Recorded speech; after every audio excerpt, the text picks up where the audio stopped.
Maxime, bien sûr, m'a vaché la grave, et Yann Nepomniachtchi. Donc Maxime a les noirs. On va essayer de suivre cette partie, même si le cœur n'y est plus. Puisque, comme vous le savez, Maxime ne pourra pas gagner ce tournoi des candidats, puisque son adversaire du jour est qualifié pour affronter le King Magnus Carlsen. Donc on va passer assez rapidement aujourd'hui sur cette partie. La motivation, comme je vous disais, n'y est plus, ni pour les commentateurs, ni pour Maxime, je pense. Demain va être une journée un peu sombre, il va pas y avoir beaucoup de parties jouées. Donc félicitations quand même à Yann Nepomniachtchi, qui fait un excellent tournoi et aura la chance d'affronter le King Magnus Carlsen. Encore un match qui s'annonce passionnant. Donc on pourra voir un petit peu ce qui se passe lors de cet affrontement. En tout cas, il a démontré beaucoup de force, Yann Nepomniachtchi. On s'attendait peut-être pas tous à lui, mais bon, ça va être intéressant.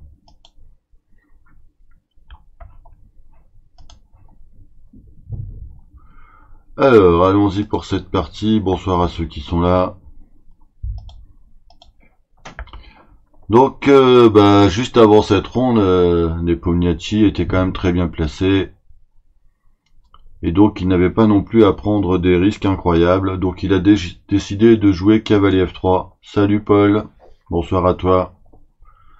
Une ouverture assez souple qui peut permettre de transposer dans différentes ouvertures. On peut jouer aussi bien D4 que C4. Donc Maxime décide lui aussi de jouer cavalier F6. Et ici, son adversaire du jour entre pour l'instant dans une anglaise avec C4. Donc l'anglaise, c'est quand même une ouverture réputée très solide. Et les noirs ont vraiment du mal à essayer de l'emporter contre une telle ouverture. Vraiment, elle est réputée pour sa solidité, sa souplesse. Bon, le pion C4, bien sûr, contrôle le centre. Donc là, il évite déjà toutes les lignes plus ou moins de Maxime sur sa Grunfeld adorée. Et là, Maxime nous surprend avec un B6. Donc, il dévie un peu de son répertoire et garde justement une position où il pourra quand même jouer pour tous les résultats. Puisque lui, s'il l'emporte, il avait encore un petit espoir de disputer le match contre Magnus. Donc son adversaire décide de jouer G3 et d'opposer bien sûr son fou également au fou B7, fou B7, fou G2. Et donc Maxime décide pour jouer un double fianchetto. Vraiment, il essaie de garder toutes les pièces sur le jeu, de laisser peut-être les blancs s'aventurer un peu au centre pour pouvoir mieux les contre-attaquer. Yann joue D4, il occupe le centre. Et Maxime continue son fianchetto par fou G7. Donc là déjà, on voit que les noirs manquent quand même un peu d'espace. Vous voyez, ils ne contrôlent pas le centre. Et donc Yann décide d'enfermer un peu ce fou B7 et de jouer D5. Donc D5, c'est quand même une décision importante. En fait, c'est comme chaque mouvement de pion. En fait, chaque mouvement de pion, moi, on m'a appris ça quand j'étais petit. Chaque mouvement de pion affaiblit des cases. Donc certes, ici, on en gagne des cases avec le coup D5, mais on peut parfois en concéder. Avec, vous voyez, par exemple, la case C5, qui pourrait, par exemple, être occupée par la suite avec un cavalier en C5, et par exemple, on sécurise la place du cavalier avec A5. Donc attention, chaque mouvement de pion est vraiment très important. Je le répète sans cesse à mes élèves, les pions ce sont un peu comme vos vêtements. Faut pas trop les pousser, pas trop les avancer, sinon vous allez vous retrouver à nu. Et ici et surtout, on va affaiblir des cases. Donc Maxime, bien sûr, joue cavalier A6. Il a vu cette case C5, tout comme nous. Cavalier C3, les blancs continuent leur développement. Cavalier C5. Donc vous voyez, le cavalier en C5, il est quand même assez fort. Il surveille la case 4. Et parfois, il peut permettre des ouvertures avec E6. Petit roc, donc les deux joueurs mettent le roi à l'abri. Et Yann décide de jouer dame C2. Donc toujours une solidité. Il va sûrement surveiller cette diagonale. Peut-être essayer de permettre la poussée E4. Il libère aussi la case D1 pour la tour. Donc ici, c'est on va dire c'est un coup suisse. Le coup dame C2, c'est un coup multifonction. Donc les noirs répondent A5 et sécurisent bien sûr pour le moment la position de leur cavalier. Donc parfois même l'idée c'est de jouer, vous voyez si par exemple les blancs jouent A3, on peut jouer A4. Alors peut-être que le coup B4, c'est vrai, tu as raison Paul, pouvait peut-être chasser le cavalier. Mais il faut faire attention quand même, parce que tu vois, Paul, il y a toujours un vieux fou caché sur l'échiquier, et pas derrière son PC comme moi, qui lorgne sur la tour 1. Bonsoir petit poney, j'espère que tu vas bien. Et donc ici, peut-être qu'il y aurait des possibilités de cavalier en E4.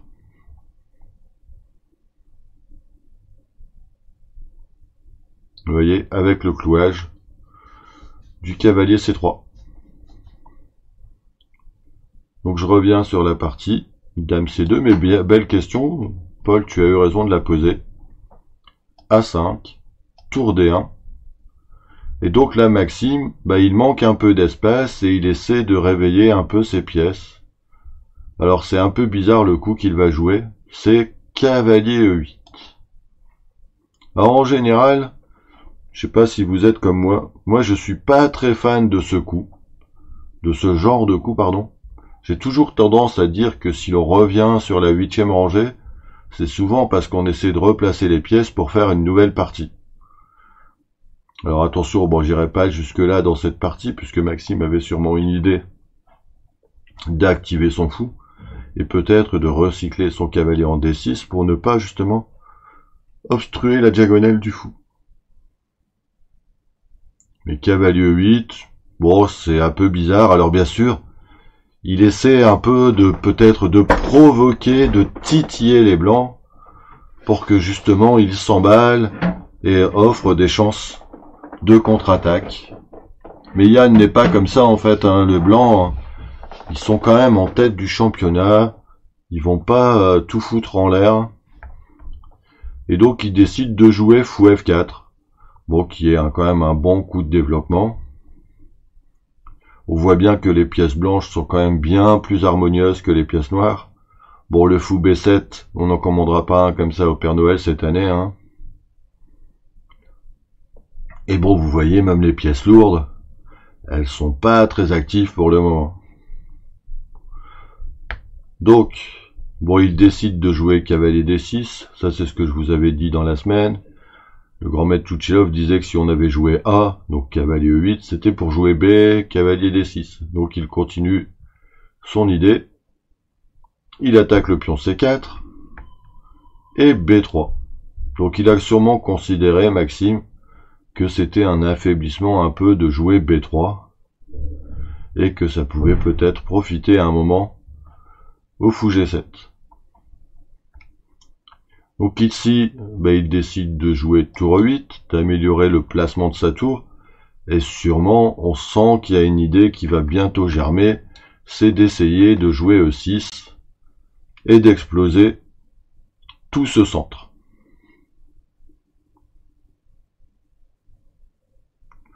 Alors dame E8, j'avoue que j'ai pas trop regardé petit poney. Donc dame E8, ouais, pourquoi pas, peut-être pour justement avoir cette tour peut-être sur la colonne F. Si jamais on arrive à ouvrir au centre, c'est sûrement plus intéressant peut-être. J'avoue que j'ai pas beaucoup d'idées ici.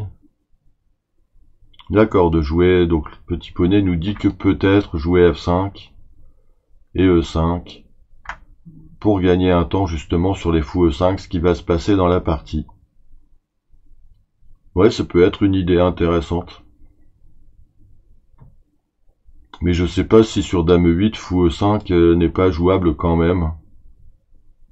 Puisque l'idée c'est que les blancs vont essayer d'échanger la meilleure pièce des noirs. Alors c'est vrai, il y a du F6, mais bon, ça fait pas rêver ce coup F6 quand même. J'ai l'impression que même si on joue juste un coup comme ça, on devrait pas avoir grand chose quand même avec les noirs. C'est vrai, c'est vrai. Bon, je suppose qu'on prend comme ça. J'ai quand même l'impression qu'après cavalier D4, on n'aura pas grand chose. Peut-être un F5, E3, mais il y a vraiment ces pipis de chat. J'ai l'impression qu'il y a vraiment rien. Ouais, c'est sûr, de toute façon, je suis tout à fait d'accord avec toi, petit poney. C'est... on prend de C généralement, d'accord. Ça a l'air encore plus bizarre, mais pourquoi pas. J'ai l'impression que les blancs vont jouer simplement du A3, B4. J'ai pas l'impression vraiment qu'il y a de percée centrale pour le moment. Peut-être c'est intéressant, c'est vrai. Bon, je sais pas, donc A3, peut-être F5.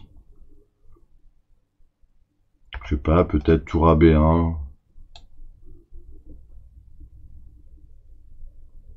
Ouais, c'est intéressant comme manœuvre. Là, j'ai pas vraiment d'ordi, hein. Je te dis, moi, je réfléchis plutôt avec ma tête dans ce genre de position. J'ai pas l'impression qu'il y ait beaucoup de problèmes ici pour les blancs. Pour l'instant, leur position est vraiment solide, compacte. Les noirs ont la paire de fous, mais pour l'instant, ils n'arrivent pas à ouvrir la position. Donc, c'est assez bizarre. Ah oui, oui, bon, je suis pas... Bon, ça devrait m'aller, mais j'ai l'impression quand même que le fou B7, dans cette hollandaise bizarre, il est pas super, ouais. En fait, le problème, c'est vraiment cette pièce en B7 et même ce cavalier en C5 qui font pas grand-chose. On a quand même la sensation que les noirs jouent plus ou moins avec 3 pièces de moins pour le moment. Et qu'elles seront très difficilement amenables dans la position. Bon, tour 8, je reviens à cette position. Mais très très joli débat après, hein. D'accord. Donc fou E5. Bon, comme je vous le disais, les blancs essaient d'échanger la meilleure pièce des noirs pour le moment, c'est le fou G7.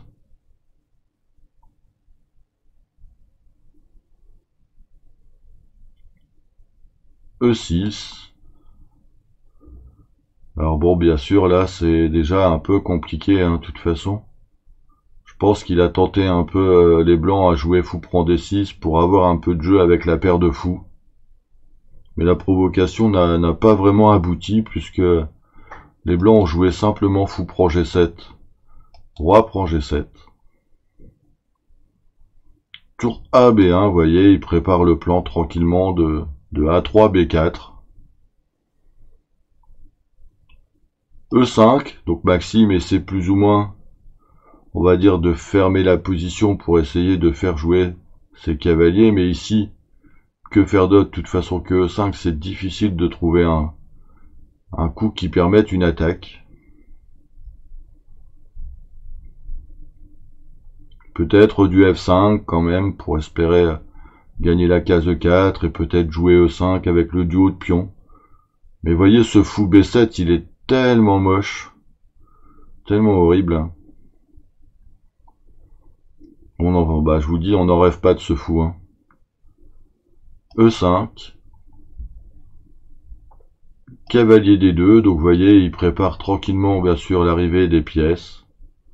Donc il défend aussi le pion C4, il a des idées sur E4, il active le fou en G2. Donc Maxime essaie justement d'envoyer un peu les pions, d'envoyer les fantassins à l'attaque. F5. Mais vous voyez, pour l'instant, comme il n'y a pas vraiment de faiblesse dans la position des blancs, on voit pas trop où les noirs vont en créer. Donc c'est vraiment une position très difficile, même s'il y a encore de nombreuses pièces sur l'échiquier. C'est difficile. Alors, ce qui est intéressant quand même, c'est qu'on voit quand même que Maxime, il y va, il se résigne pas. Il essaie quand même de créer quelque chose. Donc, A3, Dame F6, et B4. Donc là, il y a une petite expansion quand même à l'aile dame. A prend B4. A prend B4. Et cavalier A6. Bon là, si on fait un petit point sur la position quand même. Ouais, je suis d'accord avec toi, Paul. Alors peut-être qu'on est un peu extrême avec Maxime. Et que en fait on n'a rien compris à la position, toi comme moi, Paul. Hein. Mais sa position, moi, elle me fait pas rêver quand même. Vous voyez, par exemple, simplement, il y a le cavalier A6 qui est un peu hors jeu. Le fou B7, bah n'en parlons pas pour le moment. Il est vraiment horrible. Bon, la dame, elle est pas si mal placée.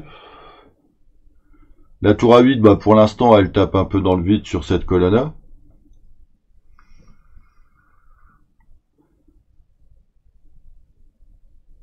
Et le cavalier D6, bon, pour l'instant, bon, il contrôle quelques cases, mais il n'y a pas vraiment de cases d'accès. Vous voyez, le cavalier, c'est pareil ici, regardez. En fait, qu'est-ce qu'on va faire de ce cavalier pour l'instant? Il n'y a pas vraiment de cases offensives. Donc, compliqué.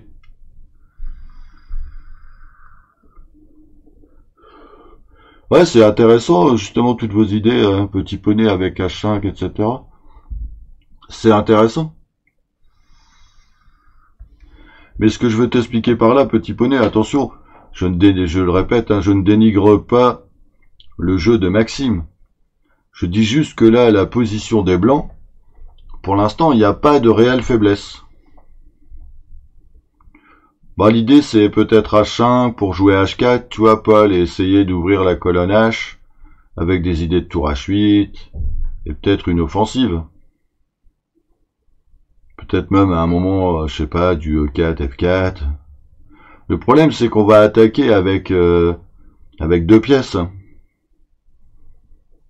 Alors, je suis d'accord, hein, c'est vrai que c'est intéressant d'essayer d'ouvrir des lignes, etc. Mais je pense qu'on peut pas dire ici que les noirs ont des pièces très utiles. Le problème, c'est ça, c'est que, comme je vous le disais, quand on attaque, il faut avoir plus d'attaquants que de défenseurs. Ouais, bah en fait, ouais, c'est ça. En fait, on peut dire que les pions de Maxime sont très très sympas, mais en fait, on va pas attaquer avec 4 pions, quoi. Le problème, c'est qu'il nous manque, il nous manque du renfort, il nous manque ces cavaliers, il nous manque ce fou, il nous manque la tour A8. Et bon, on a beau être le plus imaginatif du monde, le meilleur créateur, inventeur, meilleur calculateur comme Maxime. Je vais dire, c'est pas méchant, mais avec des poneys, vous faites pas des étalons, quoi. Sauf un. Il y en a qu'un qui peut devenir un étalon. C'est le petit poney 139. Mais là, les petits poneys A6 et D6, c'est plutôt des bourrins, c'est des vieux chevaux, quoi.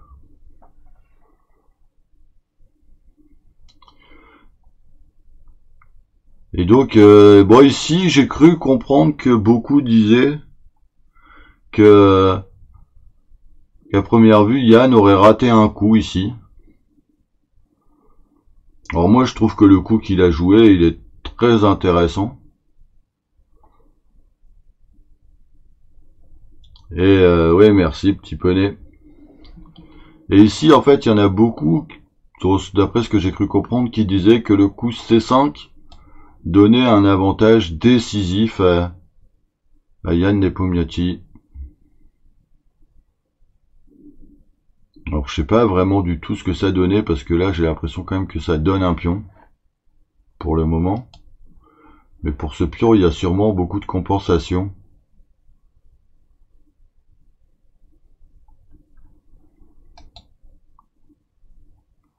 Mais C5, ouais, ça a plutôt l'air d'être des variantes d'ordi, quoi. Donc l'idée c'est C5, B prend C5, cavalier prend C5, et cavalier B5. Vous voyez, on commence à découvrir une attaque sur le cavalier C5, cavalier prend B5, et par exemple un coup comme dame prend C5. Donc le cavalier doit revenir en D6. Donc ouais, c'est assez bizarre comme position. En fait, on a échangé des pions. Dame prend C7, sûrement. Bon, je suis pas sûr que ça ait vraiment favorisé les blancs. Bon, même si on est tous d'accord, les blancs sont toujours très bien, hein. Mais c'est vrai qu'il va y avoir quelques problèmes qui vont arriver, hein. Parce que par exemple, fou A6, il va y avoir du tour B6. C'est sûr que pour des joueurs de ce niveau, ça doit être gagnant. Pour des joueurs comme nous, c'est pas... Bon, il faut le calculer à l'avance. En plus, vous voyez, là, on était C5, c'était au 20e, on est au 25e. Il y a 5 coups. Bon, bien sûr, c'est un peu du calcul forcé. Mais ce qu'il a joué sur cavalier A6, le coup E4, moi, ne me déplaisait pas. Donc, bien sûr, Maxime, là, il peut pas vraiment jouer E4, jouer la prise en E4, donc ça l'arrange. Ouais, bon, j'ai l'impression que c'était ouais, c'était zéro risque. En fait, il a vraiment pas envie de gâcher sa première place. Là, lui, il sait qu'une nulle pouvait lui suffire en fait. Surtout qu'après, on a vu que les résultats ont tourné en sa faveur assez rapidement quand même. J'ai cru comprendre que Grichuk était quand même assez rapidement gagnant contre Guiri. Donc, pourquoi aller s'enflammer alors que là, à ce moment, il devait peut-être déjà savoir qu'une nulle le rapprochait très très fortement de la première place, hein. Donc, Maxime, bien sûr, il saute sur l'occasion, il joue F4, hein, c'est normal. Ouais, bon, après, c'est difficile. Pour Guiri, cette pression, elle est quand même juste énorme. Vous avez un demi-point de retard, vous jouez quand même Grichuk qui est très fort, hein, et qui peut battre n'importe quel joueur avec les blancs. Bon, c'est pas le petit dernier du coin, quoi. C'est pas comme s'il avait joué un joueur qui n'avait plus du tout d'objectif, hein. Grichuk, il a quand même envie de montrer. En plus, Grichuk, il est quand même russe. Nepomniachtchi aussi. Il y a quand même, je vous disais hier, j'en avais parlé, je pense, ou avant-hier, pardon, excusez-moi. J'en ai parlé, je pense, samedi, je disais que simplement, les Russes, ils jouent aussi en équipe, en fait.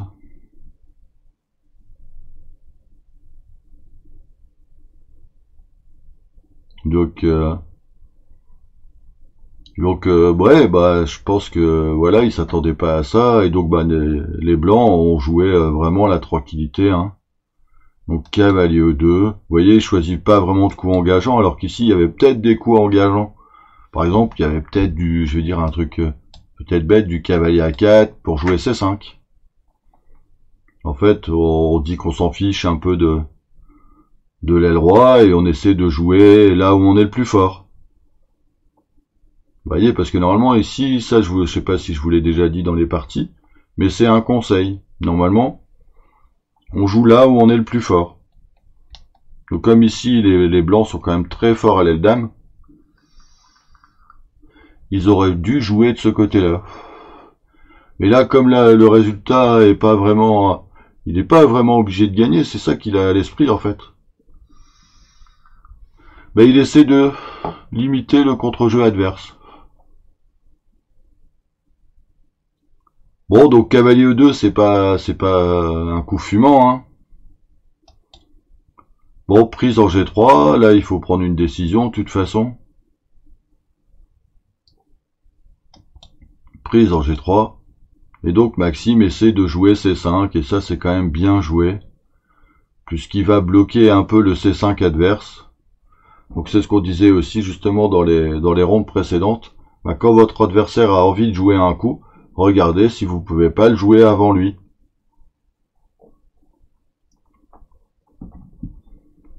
Donc bah il se passe la prise en passant. Pas de prise en passant, pardon, je dis n'importe quoi. Cavalier prend C5 et tour prend B6. Donc Maxime a décidé de donner plus ou moins un pion pour essayer d'obtenir un peu d'activité.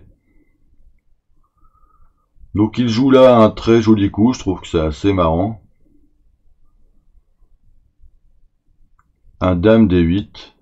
Donc l'idée bien sûr c'est que la tour ne peut pas manger le cavalier, sinon elle va être enfermée. Vous voyez, dame C7. Et on aura fait un petit enfermement de tour. Donc attention, il y a quand même quelques petits pièges. Donc dame D8, tour D, B1. Dame C7. Cavalier C3. Donc tour F8, il arrive à replacer ses pièces correctement. Il ne reste plus que ce fou B7. Si ce fou B7, il aurait pu être à une autre place, ça aurait été intéressant. Donc tour 6 B2. Vous voyez, pour l'instant, Yann ne fait rien de spécial. Fou A6. Donc là, vous voyez, maintenant, les pièces noires commencent à s'activer. Cavalier D1. Un peu la même chose que pour Maxime tout à l'heure. Les blancs ont envie de signer la nulle et de replacer les pièces pour la prochaine partie. Et là, tour à B8. Alors là, c'était peut-être une décision quand même un peu spéciale, même si je la comprends, hein. Mais c'est bizarre quand même d'échanger les pièces, alors que pour l'instant, on a un pion de moins. Moi, je vous l'ai déjà dit, hein, je vais peut-être me répéter, mais je dis toujours un pion de plus, j'échange les pièces, un pion de moins, j'échange les pions. Et là, j'avoue que j'ai eu du mal à comprendre ce coup tour B8, parce que... Alors bien sûr, vous allez me dire que jouer d'autres, hein, ça, on va peut-être regarder. Mais ici, ça va quand même échanger les tours, il va rester que les dames et les pièces mineures. Alors même si on voit que les pions blancs sont tous sur des cases blanches et pourraient être attaquables, les blancs, ils ont toujours un pion de plus.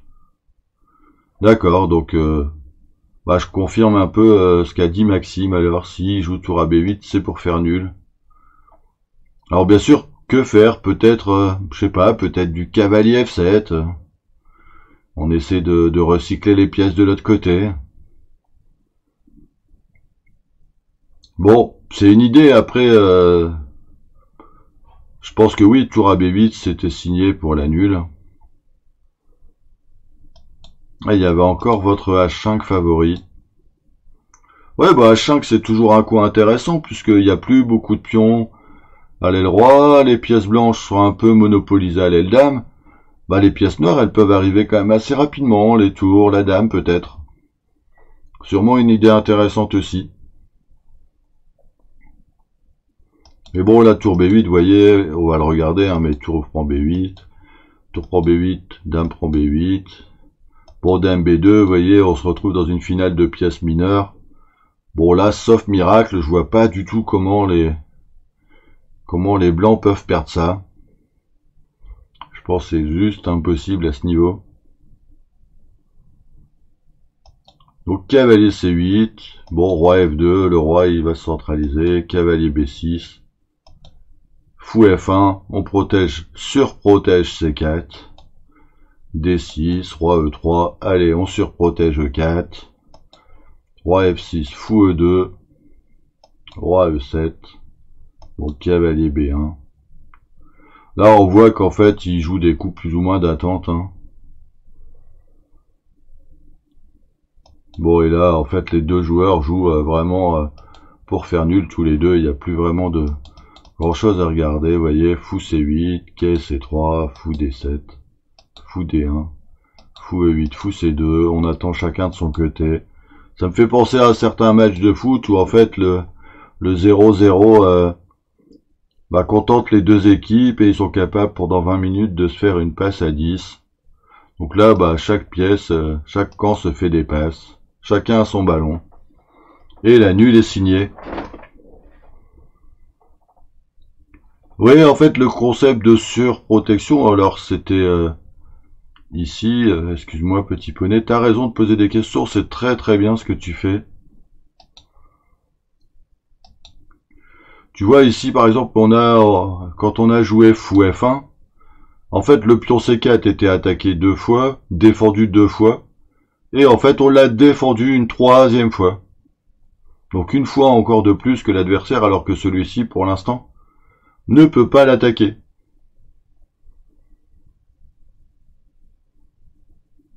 Oui, en gros, c'est tout à fait ça. Bravo, Paul. Franchement, bien, belle question et bien réfléchi. T'as tout à fait raison de poser des questions parce que pour nous, ça peut paraître naturel parfois. Je l'expliquais justement à une animatrice que je forme en ce moment, une animatrice échec, et je disais que des fois, par exemple, même de simples mots avec des joueurs débutants, pour nous, ils peuvent paraître tout à fait simples, et pour certains enfants, il y a du vocabulaire qu'ils ne comprennent pas forcément. Je disais, par exemple, pour des enfants de 5 ans ou 6 ans, par exemple, reculer, c'est peut-être pas dans leur vocabulaire. Alors que aller en arrière, ça peut être peut-être plus facilement. Donc vous voyez, bon là, il y a quand même une bonne nulle de Maxime malgré tout. Il va peut-être finir sur une bonne note. Bon, demain, dernière ronde, est-ce que ça va vraiment jouer? J'ai l'impression que comme il n'y a plus vraiment d'enjeu. Bon, Maxime, il va peut-être essayer de jouer pour son Elo quand même. De gagner peut-être quelques points contre Wang Gao. Et puis les autres parties, il n'y a plus vraiment d'intérêt. Donc pour répondre à ta question, Paul, puisque là, en fait, l'analyse, vous voyez, elle a été quand même assez rapide, hein. Quel est mon avis sur ce match des candidats? Bon, déjà, moi, ce qui m'impressionne quand même chez Nepomniachtchi, là, je sais pas si je le prononce très bien, c'est que physiquement, déjà, je le trouve quand même impressionnant. Donc moi, je trouve qu'il a une présence, il a un certain charisme devant l'échiquier. On sent quand même que ça a l'air d'être une bonne bête physique, hein. Donc, je pense sincèrement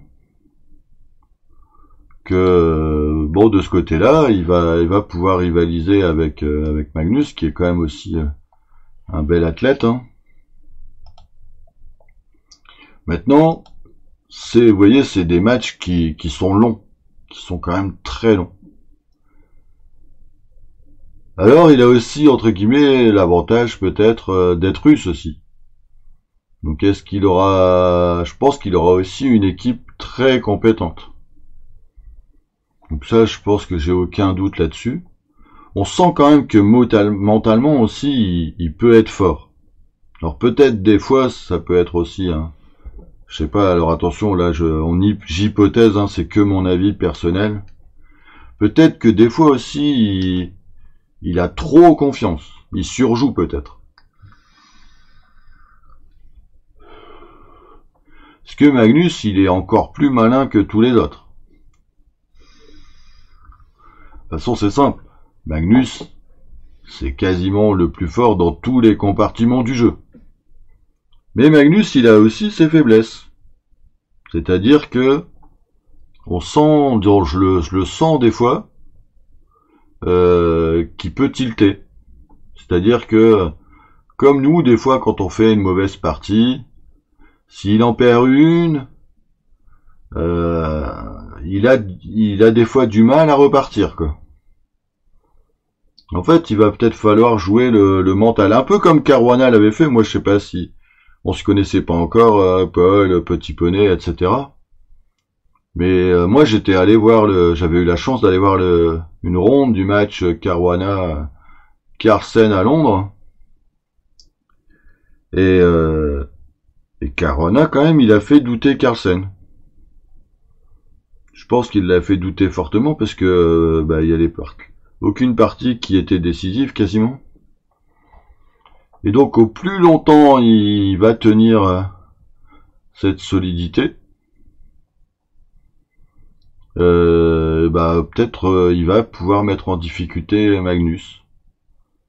Mais de toute façon, il y a un sacré regroupement de joueurs là qui peuvent titiller Magnus quand même. Hein. Et puis après, ça dépend de l'équipe qui va construire autour de lui. Yann Nepomniachtchi, parce que Maxime, il a l'avantage de connaître déjà ce genre de situation, les matchs, etc. Mais je suis pas sûr que Maxime préférait Yann, même si j'ai cru entendre que Laurent Fraissinet, le secondant de Carlsen,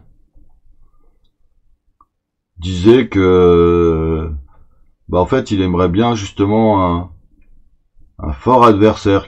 Carlsen, il a envie de battre tous les gens de sa génération. Alors je sais pas si Yann est de la même génération, il me semble quand même, il doit pas être beaucoup plus âgé. Et bon, je suis pas sûr qu'il aurait aimé jouer Guiri, parce que Guiri c'est beaucoup quand même de solidité. Très bon joueur de contre-attaque, Guiri en plus.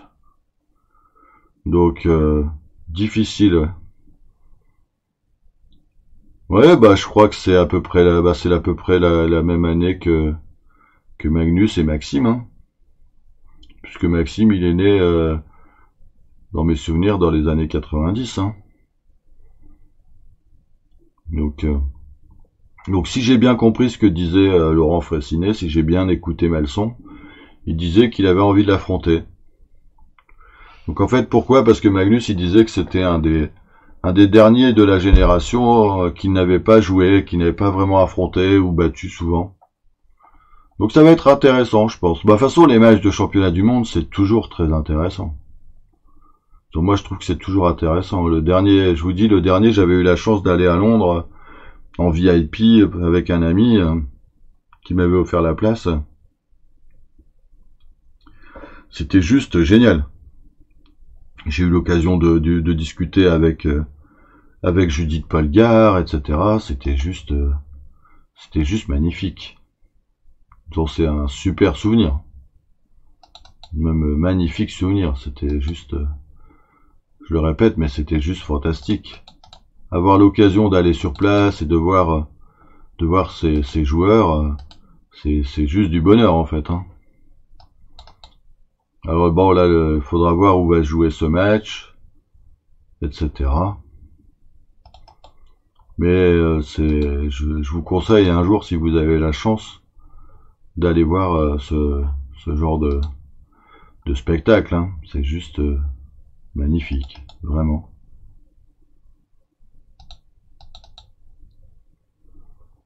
Alors là, à première vue, les prochains matchs des candidats, ça commence déjà à première vue. Ils sont pas les matchs des candidats, pardon, les qualifications pour déjà les prochains tournois des candidats, ça commence déjà au mois d'août à première vue. Donc ça va aller très très vite. Ça promet, hein, en fait, c'est rapide, hein. Et il va falloir retourner au combat dès la fin août, hein. Ah ouais, le Grand Chess Tour à Louvain, c'était toujours les Grands Chess Tours, c'est pareil, c'est juste magnifique de voir autant de forts joueurs si proches de nous. Moi, j'ai fait le Tata Steel plusieurs fois, donc le tournoi aux Pays-Bas, c'était juste magique aussi, hein. Donc, non, très intéressant. Alors, j'essaie de vous retrouver, justement, mais je vais peut-être essayer de vous retrouver la photo que j'avais prise au Tata Steel, ou au championnat du monde, pardon. Je crois que je dois l'avoir ici. On va essayer de trouver ça. Non, Petit Poney, il est belge, il est encore plus au nord que tout le monde, quoi.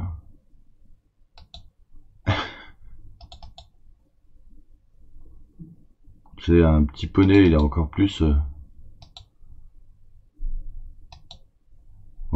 nord que tout le monde.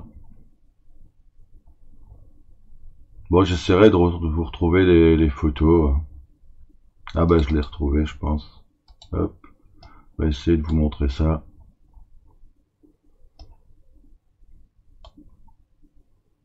Alors, je sais pas, est-ce qu'elle est dedans? Hop. J'ai pas retrouvé à première vue, hein. C'était pas les bonnes.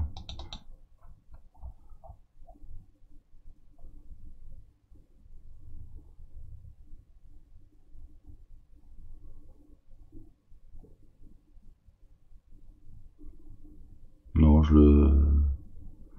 alors peut-être que je peux faire ça quand même. Allez, je peux quand même vous montrer quelques petits trucs rapidement. Hop. Vous voyez, j'ai une petite photo avec Carlsen, mais il était tout jeune. Il était vraiment tout jeune. Alors non, Petit Poney, j'ai rien prévu de spécial ce soir, parce que demain, je me lève à 5 heures. Demain, le travail. Ça a repris déjà aujourd'hui.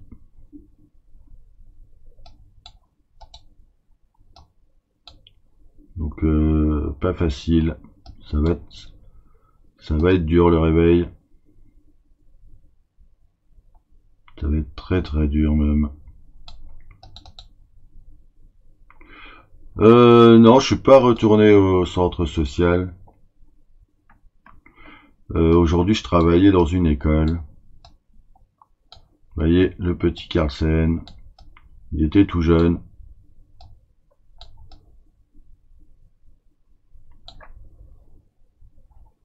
Oui, ça s'est calmé, ça s'est calmé. Vous voyez, le petit Carlsen, il était tout jeune. Il avait 15 ans. Il avait 15 ans. Vous voyez, j'en ai quelques-unes, hein. Donc j'en ai avec Carlsen. J'en ai avec d'autres joueurs, hein. Vous voyez, par exemple ici avec Zvidler. Avec Zvidler, vous voyez. Donc lui, avec Zvidler, c'était en 2000. Hein. Il était déjà dans les 5 meilleurs joueurs du monde. En fait, il mangeait même un burger, hein, si tu veux plus de précision, Petit Poney. Il mangeait un burger hollandais. Donc j'ai quelques photos, j'ai la chance d'avoir pu rencontrer tous ces joueurs. Vous voyez, j'en ai quelques-unes. En fait, j'ai un super... vous voyez, bon, par exemple, le célèbre Karpov. Vous voyez, Karpov, j'ai eu la chance de le voir 3 fois en vrai. Donc très sympa. Vous voyez là, un autre joueur que vous devez connaître.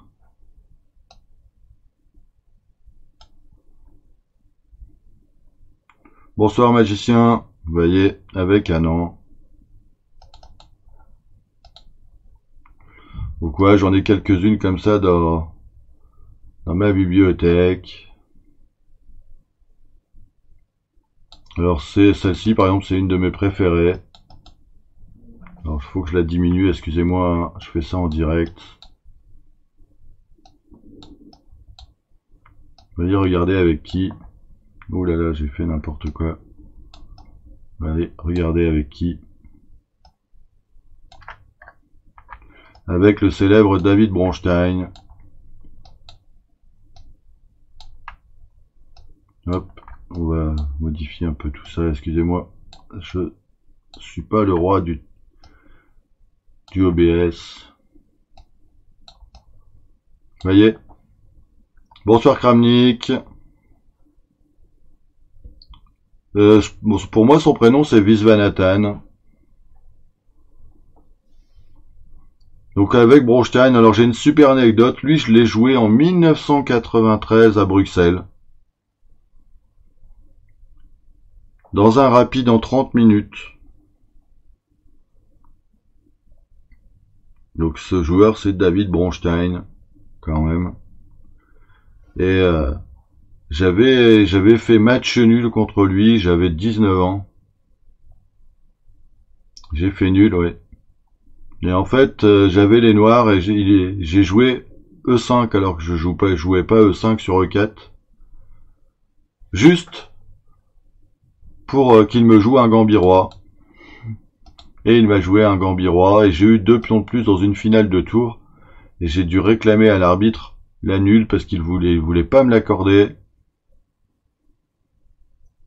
Vous voyez, il y en a un autre ici que vous devez connaître.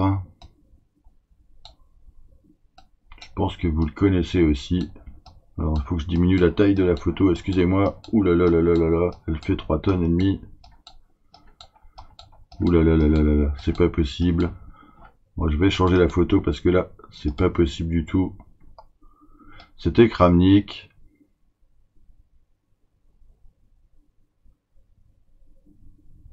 Donc, vous voyez, ça c'est de ça qu'on rêve aussi aux échecs, c'est de rencontrer ce genre de joueurs. Regardez par exemple Kiriakin. Alors, qu'est-ce que je vais faire là?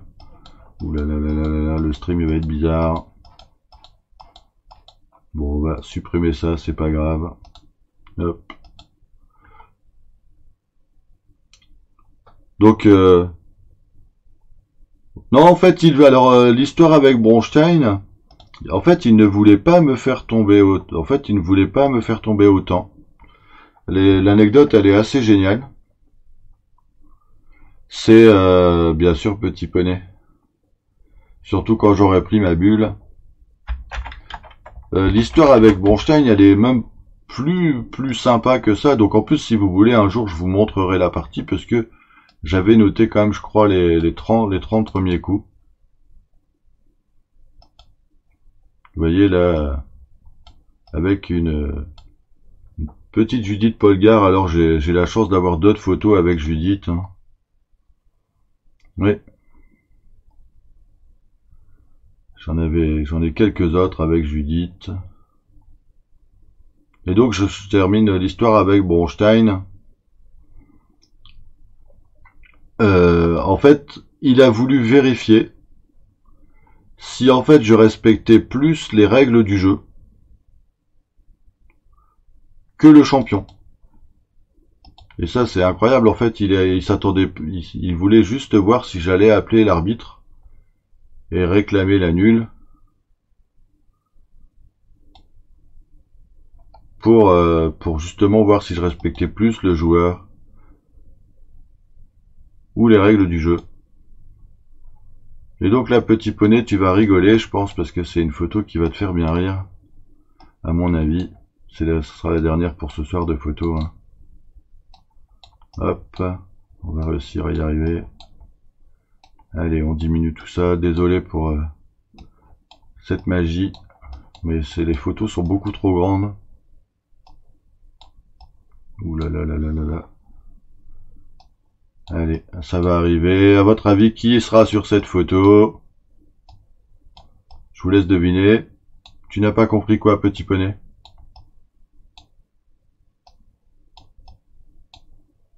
Qu'est-ce que tu n'as pas compris? Est-ce que moi j'allais oser appeler, en fait, est-ce que moi j'allais oser appeler l'arbitre pour réclamer la nulle? Parce qu'en fait, j'avais 2 pions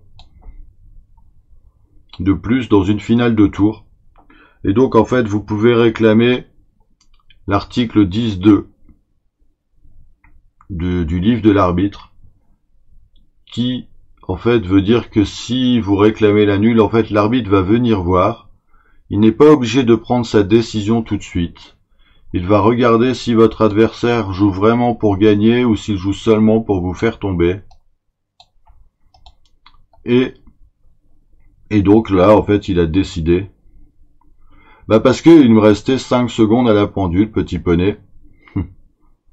Oui, c'était en Lorraine, c'était à Metz, au tournoi de Metz. Alors il faut savoir qu'Anthony Virrig et moi, on a cohabité ensemble pendant 1 an lorsqu'on a travaillé à Vendeuvre.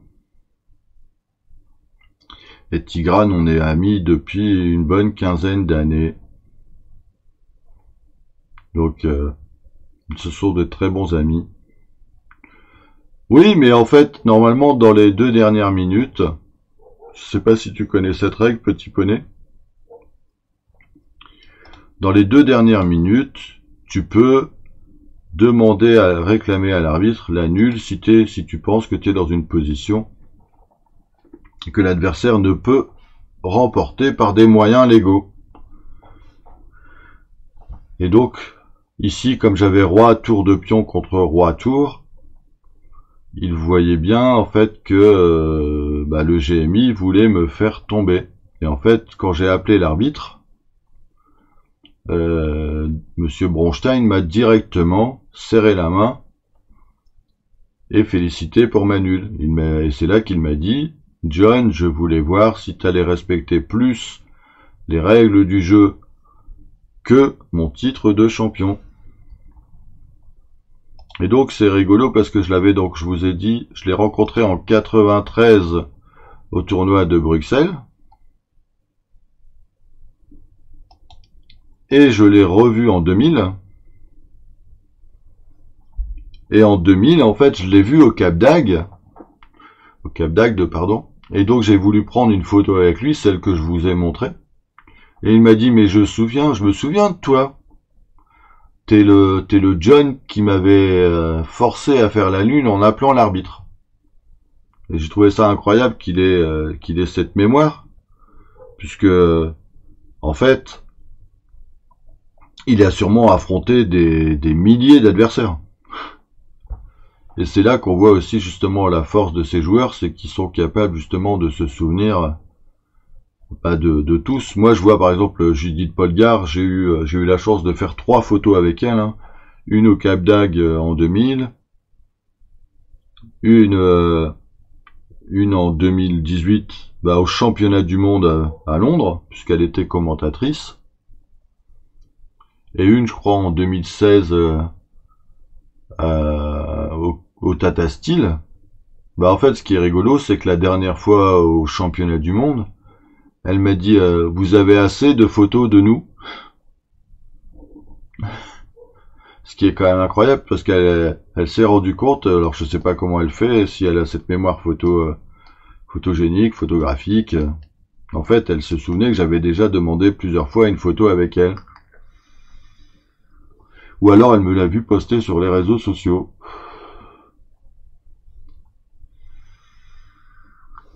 Mais Judith, elle est vraiment géniale, comme tu le dis, petit poney. En plus, elle est très abordable. Et c'est ça qui est génial, de rencontrer des joueurs aussi talentueux, aussi forts, et d'être aussi humble, aussi simple.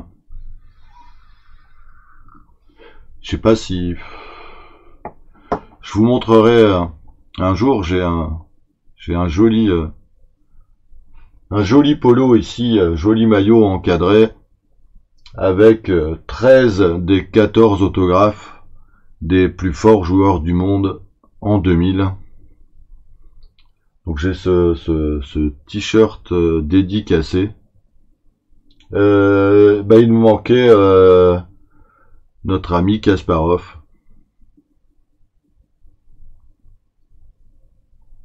Mais par exemple dessus, vous voyez, il est juste en face de moi, il est juste à côté, là je peux pas vraiment vous le montrer avec la caméra. Mais il y a Polgar, il y a Anand, il y a Adams, il y a Svidler, il y a Peter Leko, il y a Topalov, il y a Gritchouk, il y a Asmaï Parashvili, il y a Galfan, il y a Bakro, il y a Karpov, il y a Ponomariov, il y a Bareyev, il y a Shirov, il y a Kramnik et il y a Joël Lottier. Donc j'ai ce maillot encadré à la maison. Un jour, je vous le montrerai. Mais c'est des très beaux souvenirs que je conserve précieusement. On a déjà essayé de me le racheter. Et j'ai refusé pour le moment. Donc, c'est sûr, ouais, c'est sûr, t'as tout à fait raison. Qui n'y a pas, je suis tout à fait d'accord avec toi. Mais bon, vous voyez, en fait, c'est vraiment génial de pouvoir côtoyer ce milieu des très forts joueurs mondiaux. J'ai la chance justement aussi d'être capitaine de top 12 avec le club de Saint-Quentin. Et c'est juste génial de pouvoir côtoyer toutes ces équipes où il y a Maxime, etc. justement, où il y a Étienne Bacro, où il y a Jules Moussard, où il y a tout le monde. Donc ça c'est vraiment la chance. Alors je me souviens, ouais, en fait c'est une des parties que je suis en train d'analyser en ce moment, Petit Poney. C'est la partie contre Libye. En fait, je l'ai joué 2 fois.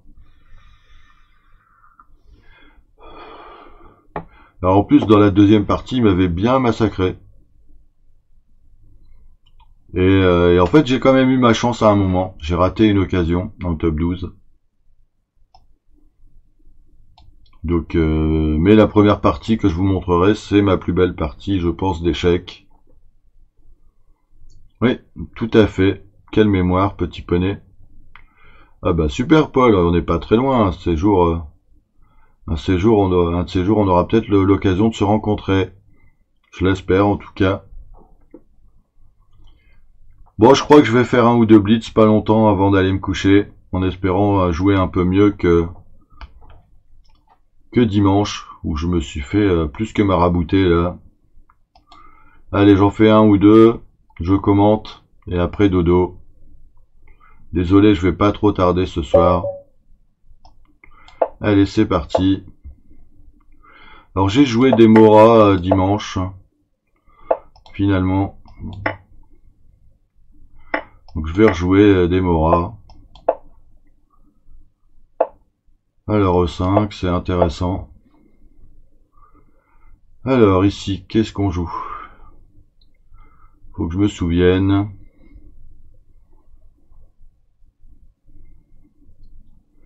Je pense qu'on joue simplement fou des deux.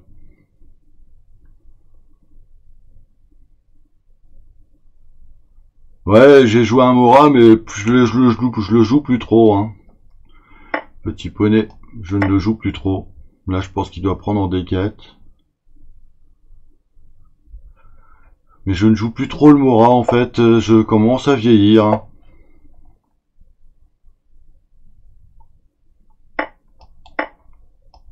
Je pense qu'il va échanger. Ou pas. Ouais. Bon, je vais quand même jouer ça. Alors, j'hésite. Est-ce que je vais roquer? Je vais jouer tour D6. Je vais mettre la pression sur C6. Je vais jouer tour 1, je vais essayer de manger E4. Bon, on va mettre une autre. Ok. Ok. Donc il veut échanger toutes les pièces, le brigand.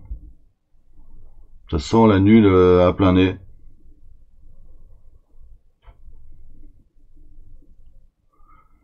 Alors, comment on va jouer ça?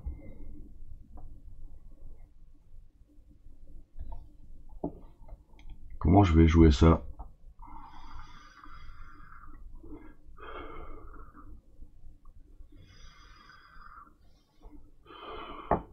Petit Poney, si tu m'encourages en disant que je m'en suis bien tiré, est-ce que c'est positif ou est-ce que c'est négatif?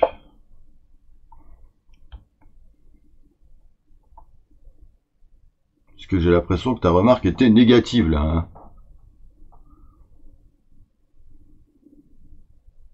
Alors la question c'est est-ce que je vais prendre du pion en D6 ou de la tour?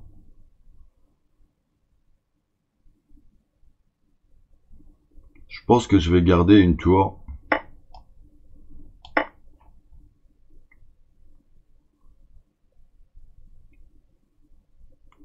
Bon, ça m'a l'air quand même assez annulant. Bon, je vais créer des faiblesses dans les pions quand même. Ouais, fou D5, ça va être problématique. En fait, je peux peut-être jouer un petit coup de Jarnac. Je vais jouer ça.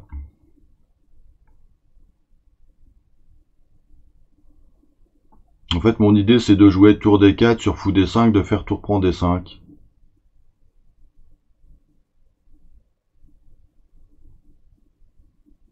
Merci, merci. Tour de magie. On va jouer un G4.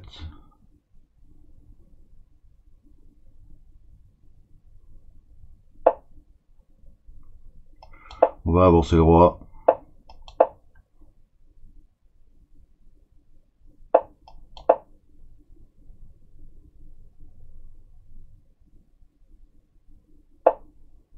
Alors là, je sais pas, est-ce qu'il faut prendre ou pas?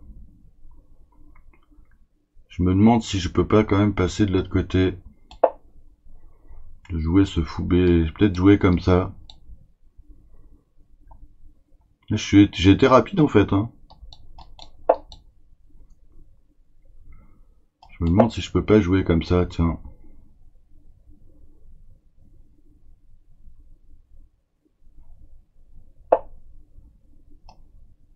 Alors la question c'est est-ce que je prends du roi?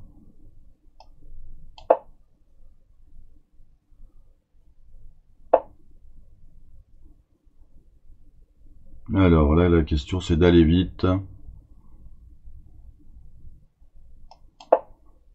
Hop.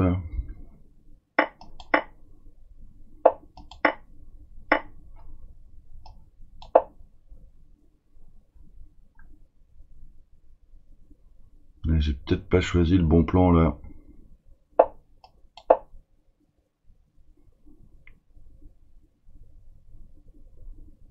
J'ai été ambitieux là, hein.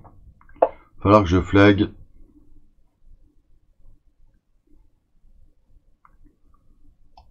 Bon, je vais quand même jouer ça. Je vais rendre le pion, c'est pas grave.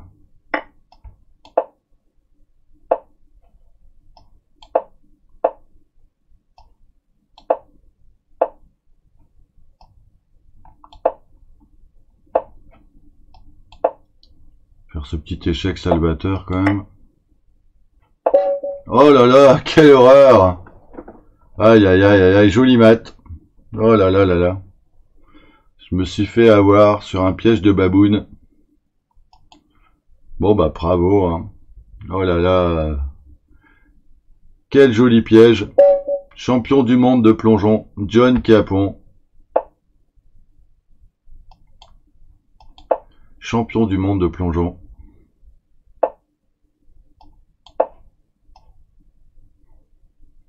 Est-ce que vous avez aimé cette figure? Vous pouvez la noter sur 10. Tu vois, Paul, on peut jouer des grosses bêtises. Alors lui, je sais pas. Est-ce que c'est un... Ah, 12 sur 10, merci, merci.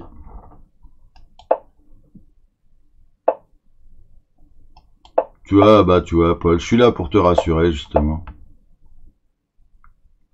Alors lui, on sent qu'il veut jouer du E4, le méchant garçon, là.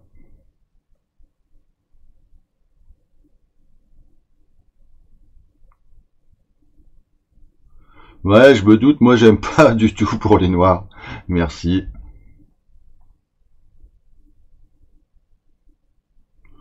Alors,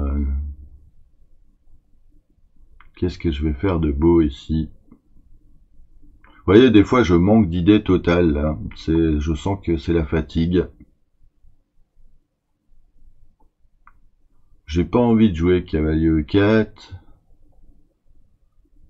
Bon, je vais jouer cavalier H5.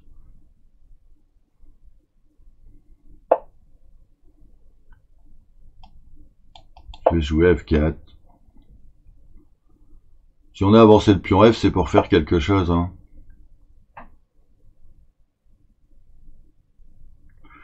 Donc là, je sais pas trop. Mais je vais jouer KS C6. Alors fou E7, vous me donnez que des beaux coups là. Hein. 20 sur 20, magicien, merci beaucoup. Champion de mon Doppelangent. C'est le John Capone. Alors, C3. Ça sent le Dame B3, ça. Je vais jouer un petit H6 de derrière les fagots. Je vais cacher mon roi en H7. Mais je suis lent là en plus. Vous voyez, ce Dame B3, je l'ai vu arriver avec une rapidité extrême. Alors, qu'est-ce qu'il veut encore? J'ai bien envie de jouer ça quand même. Au moins, je serai tranquille pour quelques secondes. Hop, on va jouer comme ça. C'est bizarre ce fou E6. Hein. Mais je vais jouer Dame D7. Bon, j'ai lâché B7.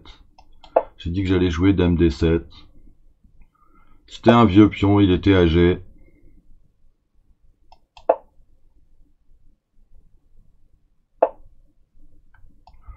On va mettre un fou là-bas. On verra ce qui se passe.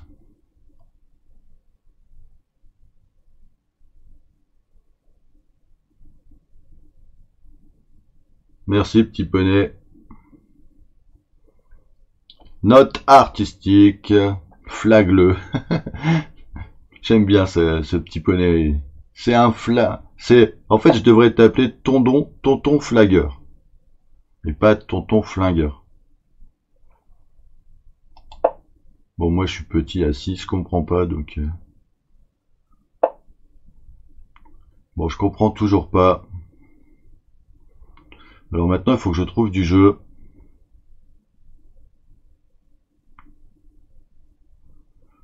Bon, je vais prendre une fois. Je vais mettre la dame en F5. Je vais jouer un petit E6. Oh là là, je donne encore des pions. Je donne tous mes pions là ce soir. Hein. Je vais jouer tour F7. Ma dame, elle commence à plus avoir beaucoup de cases. Hein. Allez, on y va. C'est parti. Chacun son côté.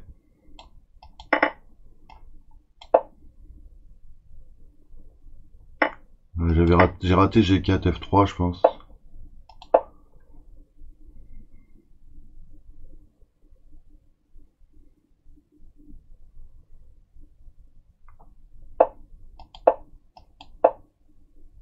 Il est malin, hein. Est-ce qu'il est aussi malin que ça?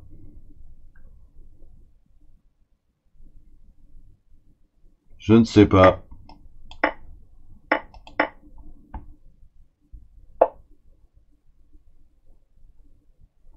Bon, faudrait que je recycle mes pièces un petit peu.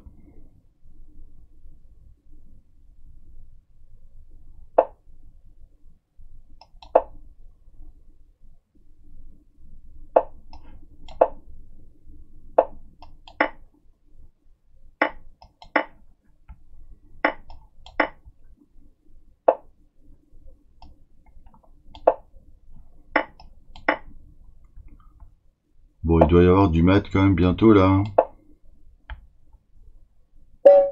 Ok.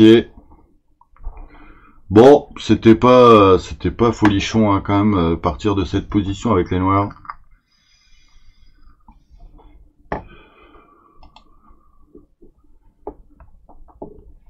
Merci, merci. Oh là là.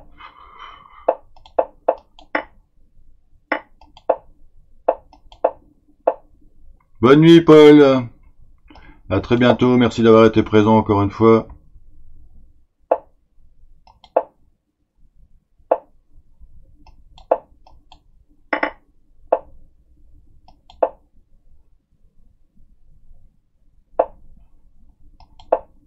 Bon, moi j'aime bien ce H5. Hein.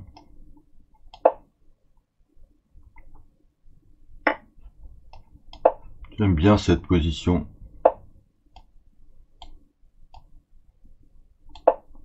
J'aime bien cette position avec les blancs, avec les noirs, pardon.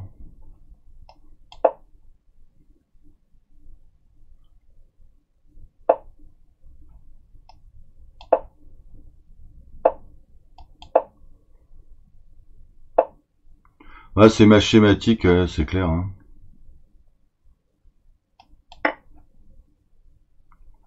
C'est ma schématique. Normalement, là, c'est pion isolé. Donc là, vraiment, c'est gros plus ici pour les noirs. Parce que vous voyez, il y a le pion isolé, simplement.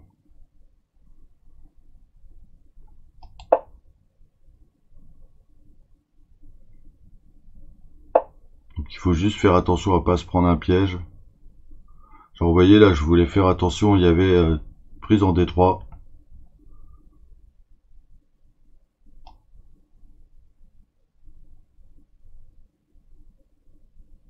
Moi, je vais quand même faire ça.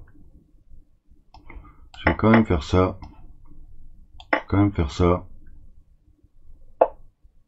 Je vais jouer ça. Je pense que je vais regagner encore le pion D4.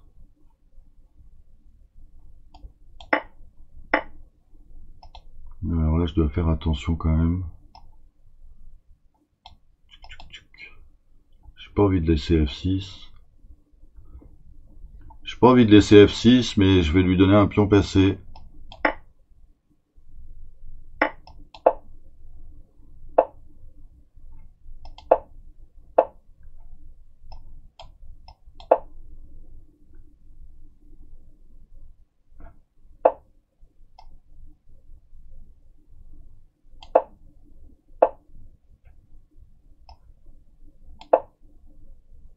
Bon, normalement, en finale de tour, je suis pas mauvais. J'espère que vous ne voulez pas dire de bêtises, hein.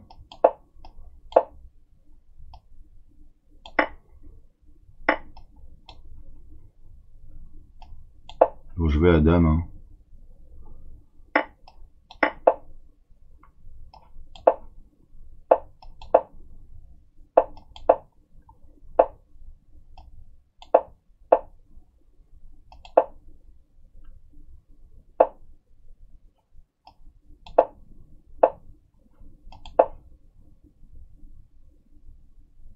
Normalement, je dois arriver à dame avant lui, hein.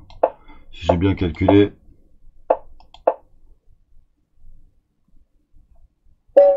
Voilà. Donc bon, bah voilà, vous voyez, je vais rester là-dessus, je pense, hein, sur cette belle victoire. Comme ça, je serai positif ce soir. Il est minuit moins le quart. Donc vous voyez, celle-ci, elle était assez sympa. En tout cas, merci à tous, hein, de nous suivre. C'est très sympa. Donc je vais lancer un petit raid chez Mademoiselle La Beuverie. Je vous dis rendez-vous demain soir, normalement après le match de Ligue des Champions, pour la dernière partie des candidats, même si j'ai la sensation qu'on va pas analyser grand-chose. Et puis bah on verra bientôt justement pour de nouveaux sujets, de nouveaux thèmes justement. On a des thèmes en préparation. Allez, je vous dis bonne soirée, à bientôt. Si vous voulez aller chez la Bebe, 2-3 minutes, lui faire coucou, lui faire plaisir. Bonne soirée à tous, prenez soin de vous, restez chez vous. Et encore merci pour votre participation. Ciao!